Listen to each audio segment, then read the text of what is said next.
What's up, everybody? I hope you're doing well. Today we're going to talk about how to define success for your private practice. One of the reasons why I love private practice so much is that you can build a practice that best aligns with your life, your needs, and your values. So whatever success looks like for this therapist over here might look different than what success looks like for you. It might look different than what success looks like for me. And how wonderful that reflects our humanity because we are all different. I'm feeling a little bit sassy today, so you might be just getting a little bit of that in the video. So here are a few tools to help you identify what success in private practice looks like for you. I mentioned in a video recently that it can be really helpful to take a step back, identify what success looks like in life as a whole, and then see how a successful private practice fits into that picture. So before we even talk about private practice, let's ask the question, what does a successful life look like right now? I know for some folks, I'm gonna ask that question and you can kind of download the answer in your brain pretty easily. And for others, it might sort of feel like,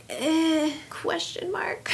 If you're having the question mark over your head, one way to access what success looks like for you right now is to start by identifying your values. So one way to identify your values is to just kind of run through a list of all the different arenas of life and ask yourself what your values are in that specific place. What are your values when it comes to relationships? What are your values when it comes to family? What are your values when it comes to work? What are your values when it comes to physical health, spiritual health, politics? Now, as you go through each of these arenas and identify your values, you're likely to notice trends, themes that pop up across those different categories, or you may find that a value in one specific category is like your biggest priority right now, like kind of takes the whole cake when it comes to what you value. So to kind of illustrate this point, I will name what some of my values are that I'm prioritizing in this season of my life. One overarching value that's like a meta value that kind of lives in the concentric circle beyond the pie of other values is that I feel it's very important to be a person of integrity,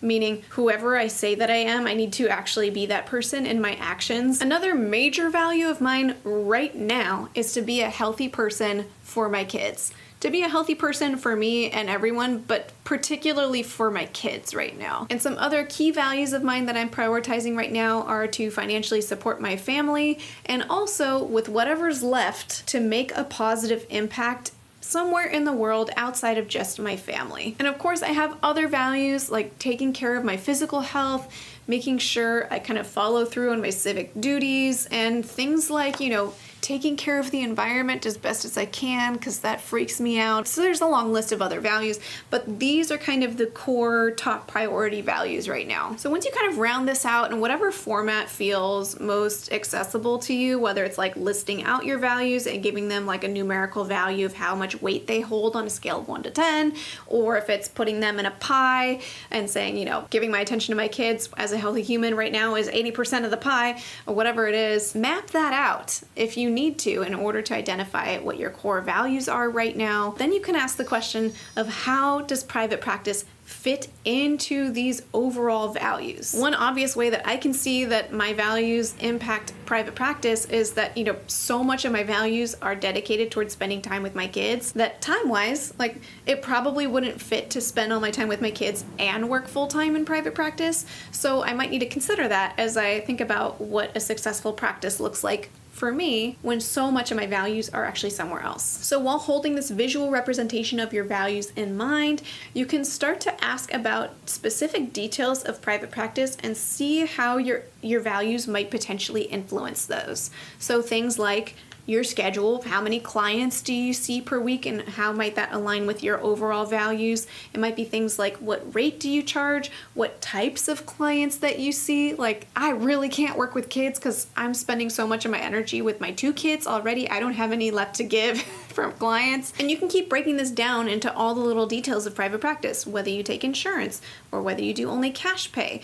Do you want to work in a group practice or solo or start a group practice? Or there's a lot of different avenues that could be related to manifesting your values in private practice or how your private practice fits within your overall life values. Now, I know I say all this like, okay, just check your values and then kind of map it into private practice, but most likely for most of us, we kind of need to trial and error a little bit. Like we might look at things and say, okay, I think if I'm looking at my values, it's probably gonna look like this in private practice. And then we actually go and do it. And then you learn new things as you go and do it, because you can't know exactly what something's gonna be like for you until you do it. So see it as a process of experimentation that you get to discover over time what success looks like. So my whole point in doing this exercise isn't to try to map out everything perfectly correct based on your values before you've even started a private practice, let's say, or implemented this change, but to say that your values can hold the highest priority as you keep kind of measuring what success looks like for you. And that way, if whatever success looks like for you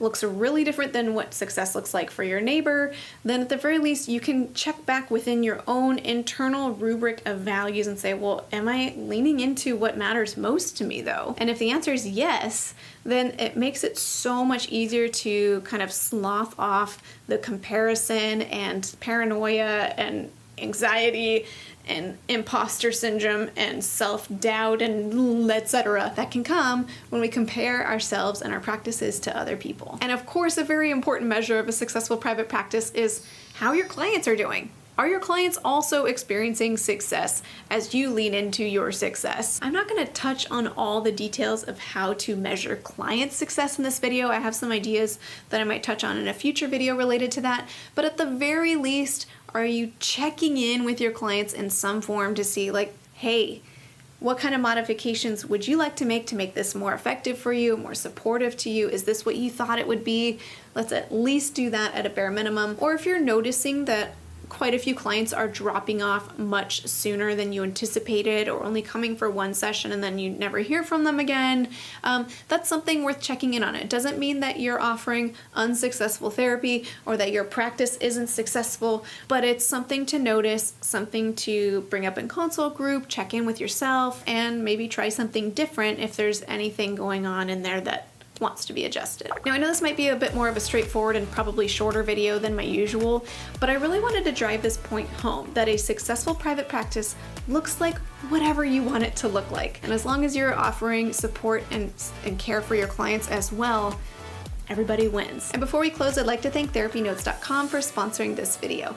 TherapyNotes is a practice management system that has just about every tool under the sun you could need for managing your practice, including a HIPAA-secure telehealth platform included for all users. If you'd like to check out TherapyNotes, you can get 2 months to try it for free with no commitment just by clicking the link in the description of this video. Well, I hope you found this video helpful. Feel free to leave a comment of what values you're prioritizing in life right now and how that might be impacting your practice and what success looks like for you. And until next time, from one therapist to another, I wish you well.